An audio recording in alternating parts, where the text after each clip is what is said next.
Buenas tardes, hoy nos encontramos para conversar con un colega, amigo, colega del área de las ciencias sociales, pero su especialidad es el periodismo. Vamos a conversar en este programa Amautas de la Vicerrectoría de Docencia de la UTN y del programa de Formación Humanística. Vamos a conversar con Emanuel Miranda. Emanuel, voy a hacer un resumen muy sucinto de su trayectoria profesional. Es licenciado en periodismo. Emanuel ha trabajado en medios de televisión, radio, en prensa escrita y en el 2018 fue el ganador del Premio Nacional de Periodismo Alternativo, Carmen Conejo. Hoy vamos a conversar porque las humanidades tenemos mucho interés en temas que tienen que ver con las libertades democráticas. Y la libertad de información, la libertad de comunicación es una de estas libertades que nos interesan mucho estudiar, analizar, discutir, reflexionar, proponer desde las humanidades, que es el tema nuestro.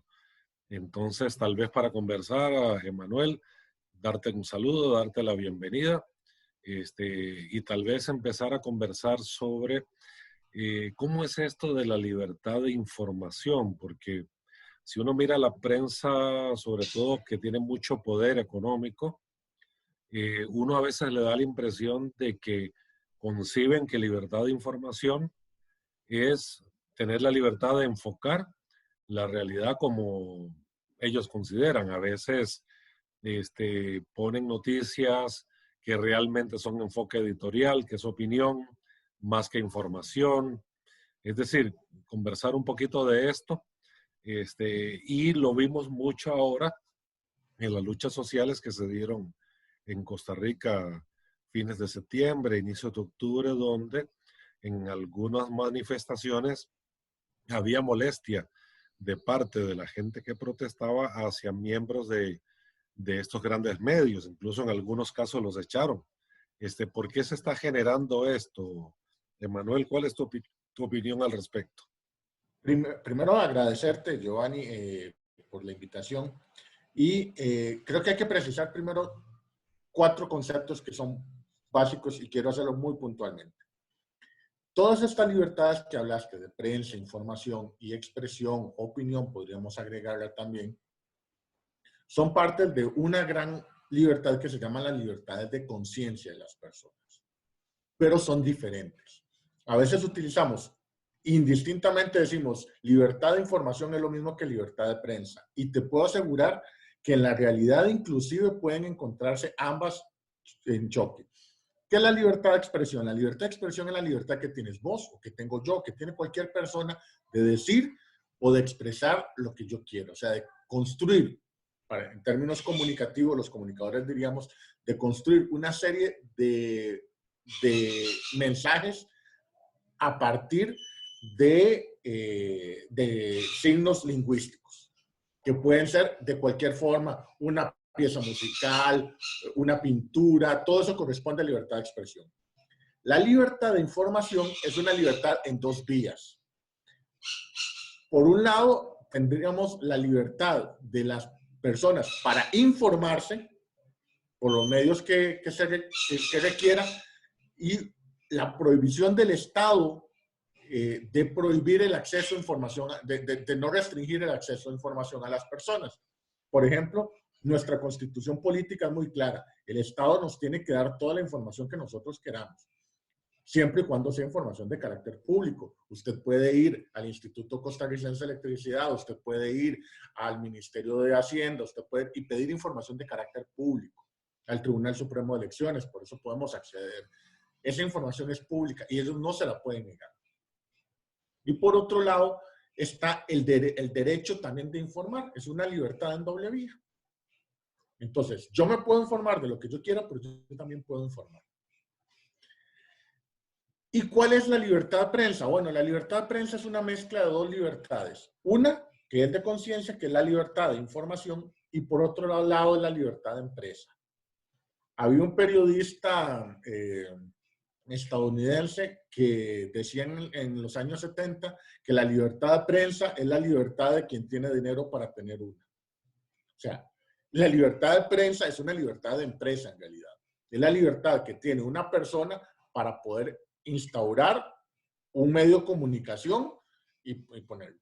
¿Dónde digo yo que pueden entrar en choque? Y esto explicaría todas estas circunstancias. ¿Qué pasa con mi derecho como audiencia? Yo tengo una libertad, un derecho de la información. Yo tengo derecho a informarme de manera veraz.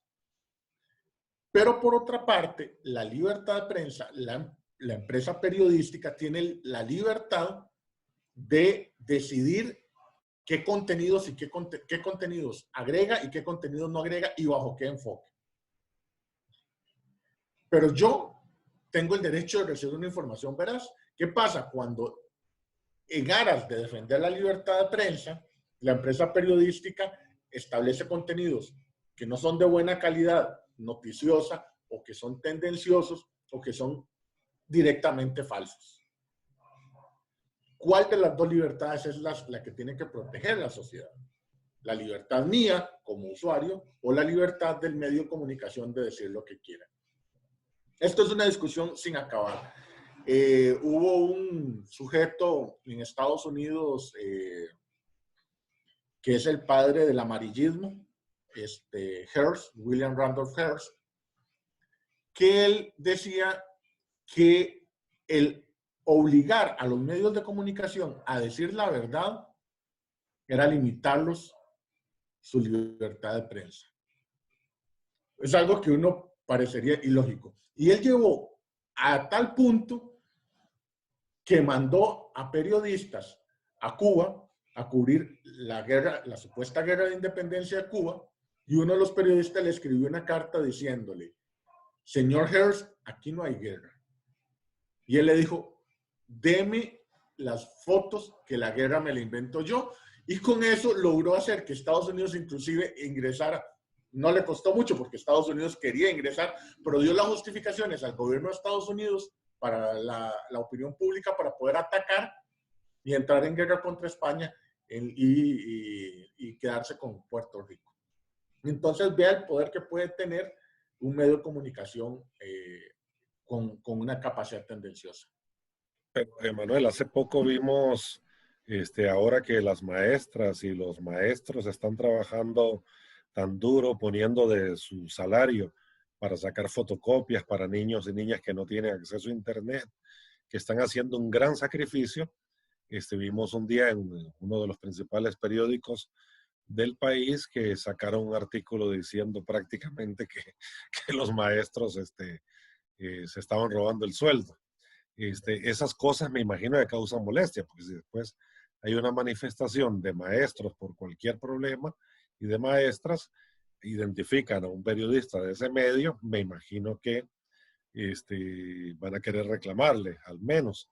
En Chile vimos el año pasado, en las movilizaciones que había, bien interesantes porque son unas movilizaciones democráticas, es decir, contra una constitución heredada por una dictadura militar.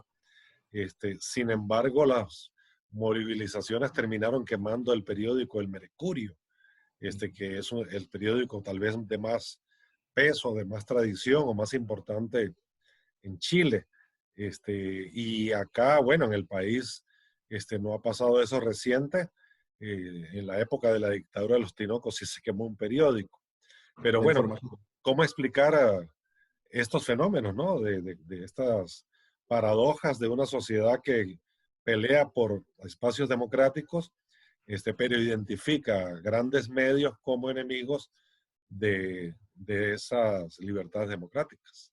El periodista francés Serge Hamili, que fue editor de política para Latinoamérica del Le Monde Diplomatique por mucho tiempo, de hecho fue corresponsal en Venezuela, fue una de las fuentes más autorizadas que vieron todo ese proceso de ascenso al chavismo, todo.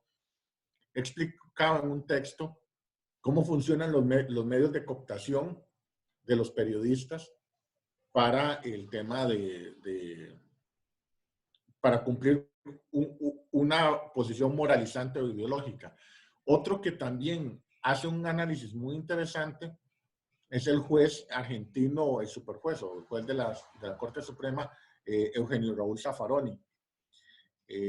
Zaffaroni tiene un texto en Derecho Penal que se llama Derecho Penal, Manual de Derecho Penal. En el texto de Derecho Penal, él empieza haciendo un análisis de clase social de todos los agentes que operan en el tema de la construcción del derecho penal. Ambos, tanto Jamili como Zaffaroni, llegan a una conclusión. Primero, el periodismo es un trabajo muy mal pagado. Los periodistas ganamos muy mal. Los periodistas rasos, ¿verdad? Obviamente Ignacio Santos y el director de La Nación, esos ya están fuera de los rangos nuestros. El periodista es un trabajo muy mal pagado. Entonces,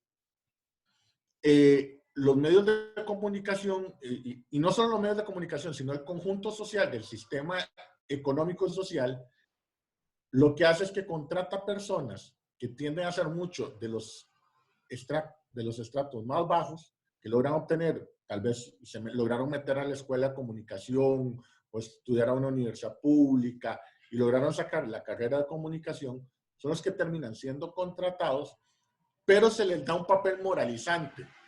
O sea, se les da al periodista, los periodistas tenemos como una razón de creer que nuestra función en la sociedad es de jueces, de decir qué es bueno y qué es malo. Entonces, esa idea y ese estatus social que compensa la ausencia de un salario digno y bueno, los periodistas trabajamos muchas horas, las salas de redacción y ahora con más, cuando se han ido recortando la cantidad personal, provoca que los periodistas tengan una enorme cantidad de horas acumuladas, muchas veces no se pagan ni siquiera las horas extra, pero para compensar todo eso se le da un nivel de estatus social. Y lo que ha provocado eso es que el periodista se cree que tiene esa capacidad de juzgar moralmente al resto. Y lo juzga inclusive desde sus propias condiciones. A mí me da mucha curiosidad, me encantaría que vieran muchos de los chats de prensa que manejamos los periodistas cuando se habla sobre el tema de los trabajadores del sector público, porque todos ellos se juzgan a ellos como el máximo que debería tener algún trabajador. Y yo les decía, mira, la verdad es que ojalá nosotros pudiéramos tener esos derechos sociales y económicos que tienen ellos. Pero ellos dicen, es que yo no sé por qué los trabajadores, el problema de los trabajadores del sector público es que marcan un horario. Entran a las 8 y salen a las 4 de la tarde. Y después de las 4 de la tarde no te quieren trabajar si no le pagan las horas extras. Y yo, es que es su derecho. Su contrato era de 8 a 4. Que a nosotros nos tengan en una situación en donde tenemos que trabajar a veces 4 o 5 horas, porque, para explicarles un poco, ustedes no son periodistas, pero la jornada del periodista termina hasta que finaliza sus notas. Entonces, por ejemplo, si yo estoy a las 5 de la tarde en la Asamblea Legislativa, voy a dar un caso, el viernes pasado, que el presidente de la República se le ocurrió vetar la ley de la pesca arrastre por dicha, pero lo escogió en la peor hora para ser periodista. Un viernes en la noche es donde hay menos periodistas. Yo me imagino a los periodistas llegando a las 5 de la tarde, cansados, donde van a entregar sus notas y que les diga inmediatamente a su jefe de redacción, no se va nadie, porque el presidente va a vetar la ley, la pesca de arrastre. Y el periodista no se puede ir. Y después tendrá que ir a pelear con recursos humanos su salario. Entonces, todas esas circunstancias hacen que el periodista piense que ese es el umbral de trabajo y que todos tienen que hacer ese nivel de sacrificio de trabajo, cuando en realidad tendrían que pensar más bien hacia arriba y entender su misma condición de clase. Es muy difícil que ocurra eso por un lado. Y por otro lado, los medios de comunicación tienen una clara estrategia de cooptar al periodista, o sea, los que llegan a los puestos de jefaturas y de direcciones de este país, a aquellos que cumplen mejor ideológicamente sus perspectivas. Por ejemplo, yo voy a dar un caso de un periodista que me parece maravilloso, que nunca llegó a tener un puesto de jefatura, Manuel Delgado. Periodista de arte, de cultura, pero no solo eso, política. Entonces, ¿qué pasaba con Manuel Delgado? Manuel Delgado nunca fue nunca avanzó en el medio de comunicación que él trabajaba por esa razón. O hacen cosas interesantes. José Ángel Monge, un periodista deportivo histórico de este país, grandioso periodista deportivo, es una de las personas que mejor manejaba la política de este país. Conocía el dedillo. Cuando él trabajó en semanario, él trabajaba en política y era muy buen periodista político, muy crítico, pero simplemente ese espíritu crítico le era peligroso ubicarlo en esa sección, y cuando él llega a trabajar a un gran medio de comunicación, lo que hacemos es mandémoslo a deportes, porque en deportes no va a hablar de política, ahí no se va a encontrar eso, entonces lo tenemos controlado. Esos procesos de cooptación social que cumplen los medios de comunicación son brutales. Pero ojo, quiero hacer una distinción, lo cumplen los grandes medios de comunicación, porque en este país y en el mundo entero hay una serie de medios de comunicación alternativos, pequeños y rurales que están haciendo el otro periodismo. Una de ellas, que hace periodismo ciudadano, sufrió la brutalidad policial la semana pasada. Quiero hacerle un homenaje a esto a Estela Chinchilla, detenida brutalmente por la policía. Pero ellos cumplen o cumplimos, o tratamos de cumplir, porque no quiero tirarme un poco pero tratamos de cumplir, darle ese espacio a quienes no lo tienen. Hablando de esas cuestiones ideológicas, llama la atención, por ejemplo, que alguien por hacer comunicación, como Julian Assange, está pudriéndose en una cárcel en Inglaterra, amenazado en un juicio de ser deportado a los Estados Unidos y sufrir de manera directa toda la venganza acumulada del Estado norteamericano por haber hecho públicas una serie de barbaridades que hacían los organismos de seguridad de los Estados Unidos. Pero más allá del contenido, lo que llama la atención es que la prensa, por lo menos los grandes medios y las grandes organizaciones de periodistas a nivel mundial, lo tienen completamente abandonado a su suerte, siendo un preso político y por razón de su trabajo. Yo me imagino que si fuera un preso político, un periodista, preso en Nicaragua, en Venezuela, en Cuba, habría una gran orquestación exigiendo su libertad. Pero parece ser que los grandes medios son selectivos. Los grandes medios de Costa Rica, que todos sabemos cuáles son, radiales, televisivos y prensa escrita, usted no encuentra una sola mención prácticamente del caso de Julian Assange, que va a quedar en la historia como un caso grave de violación a los derechos humanos de este comunicador.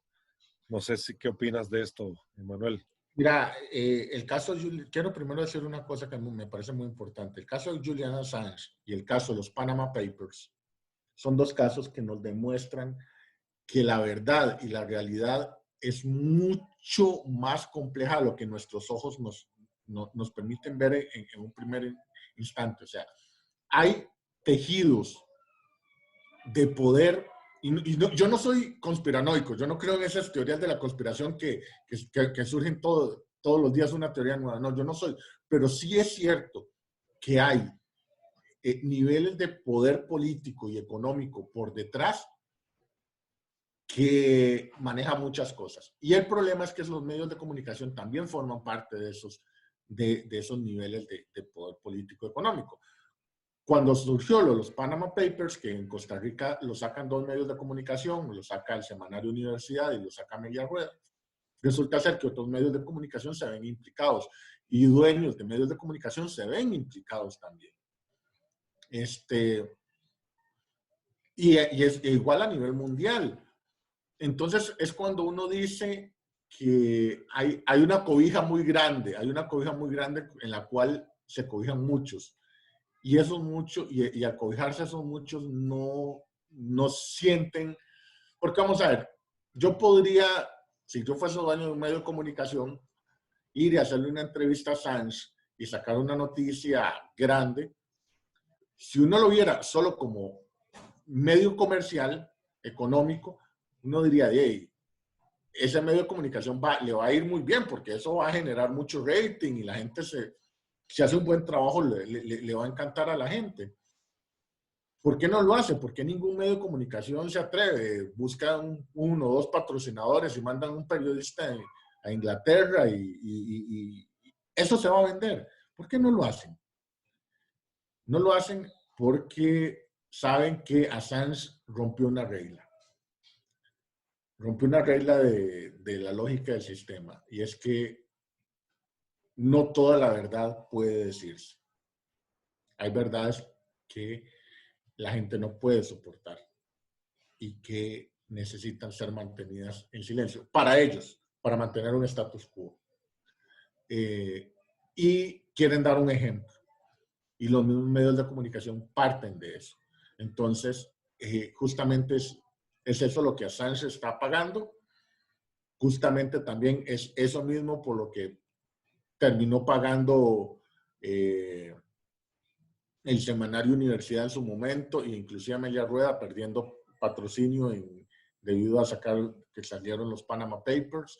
Cuando eso ocurrió, yo vivía en Panamá y yo estuve de esas cosas paradójicas en el mismo edificio, no en el bufete donde Mossack Fonseca. Yo estaba en unas oficinas arriba de otra persona que estábamos preparando un trabajo.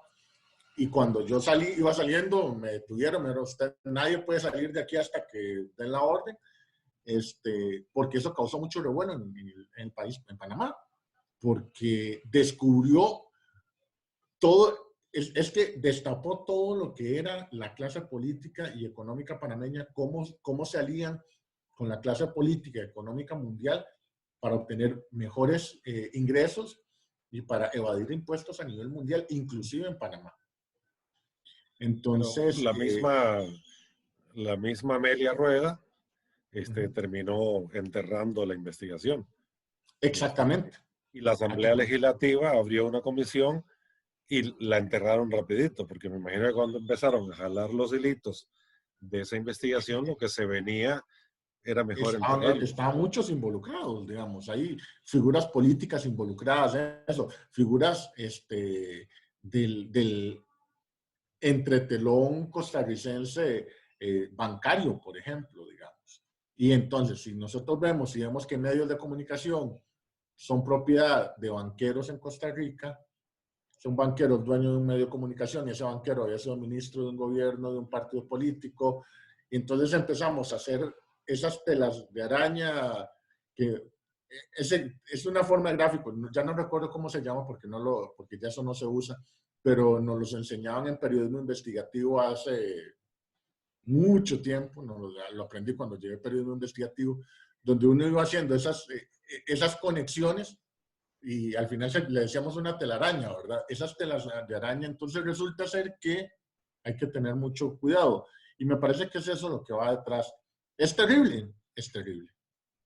Pero es el mundo que estamos. Sí, Emanuel, este programa, bueno, tratamos de que sea más o menos de unos 20 minutos máximo para que la gente se anime a verlo.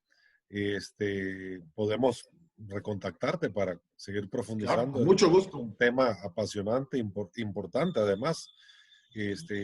Uno ve aquí en uno de los principales canales noticiosos, que hay un famoso periodista que tiene un espacio donde va y hace una investigación porque en una municipalidad alguien se robó una caja de clavos o se robó $2 millones y le dan una cobertura que me parece muy bien. Eso hay que denunciarlo, esos actos de corrupción. Pero ese periodista y su medio nunca lo hemos visto, por ejemplo, haciendo una investigación de esa naturaleza, por ejemplo, sobre la evasión y la elusión fiscal en Costa Rica, que es uno de los problemas más graves que estamos sufriendo. Es O decir, por qué las televisoras pagan tan poco por el canon del derecho a transmitir en espacios que son públicos, ¿verdad? sí, sí, hay muchos intereses de por medio. Me gustaría más bien invitarte a que si quieres hacer algunas ideas de cierre de este programa de hoy. Claro, bueno, primero decirle a la gente que los medios de comunicación siguen muy vivos y la necesidad de la prensa independiente sigue viva. Hay muchos medios de comunicación independientes, pequeñitos son, eso sí, ¿verdad? Digamos. pero que hay que seguir, que hay que empezar a leer.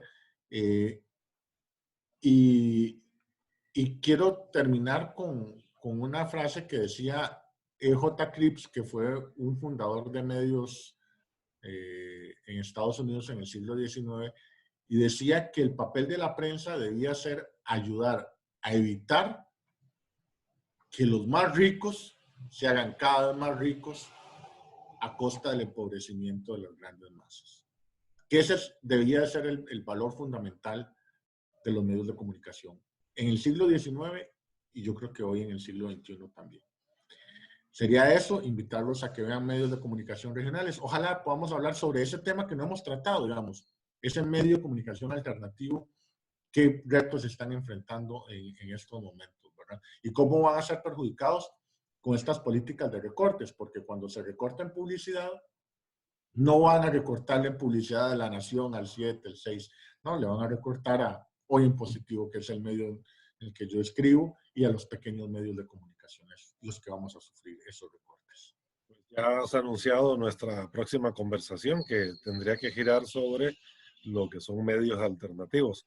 Es muy importante que la gente sepa que existen, es decir, para que tengamos un mejor balance acerca de los eventos noticiosos y los manejos que se dan. Generamos democracia, hacemos pluralidad de voces, a diferencia de los medios de comunicación grandes que vos ves que invitan a la misma gente. Manuel, me resta agradecerte mucho por esta conversación que nos posibilitaste, por tus conocimientos compartidos, y reiterarte que, bueno, desde la UTN te agradecemos mucho tu gentileza de participar y ya estaremos en comunicación para continuar conversando. No, muchas gracias a ti, Johnny. Muchas gracias.